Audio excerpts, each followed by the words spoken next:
It's been almost a year since the last police action shooting happened in Lafayette. As News 18's Krista Henry reports, police say these types of shootings are rare and end up involving several investigations. This will be the third one in the last 2 or 3 years that I can remember. Prior to Thursday night's shooting near Kettle Circle in Lafayette, the last police action shooting happened in February of 2012 when 31-year-old Javon Patterson was pulled over on Poland Hill Road near Twickenham Boulevard. As the officer approached the SUV, a struggle took place.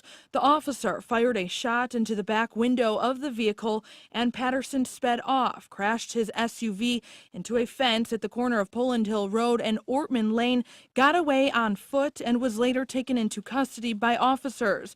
The one prior to that shooting happened in October of 2011 when 39-year-old Paul Spencer led Officer Jeff Webb on an almost 4-mile chase. Spencer's car crashed into an embankment on South 9th Street and Potomac Avenue. Officer Webb pulled up behind Spencer's car, and so did Officer Ron Domkowski. Spencer stabbed Officer Domkowski in the face with a large knife. Spencer was shot by police 7 times and later died in an area hospital.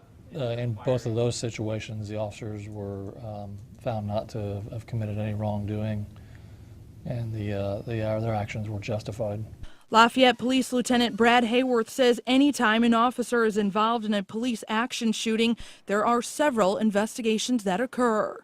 We do the part involving the crime itself that occurred, and then our administrative staff or our internal affairs division conducts an investigation regarding the shooting. Lieutenant Hayworth says the internal affairs investigations usually last a few days after all of the information is collected. Well, we try to get them done as quick as possible because the officer that's involved in the shooting is on paid administrative leave until the shooting review board meets and reviews their actions. So it's typically anywhere from 2 days to 4 days when everything's completely done. News 18 will bring you any new information as it becomes available. Krista Henry, News 18.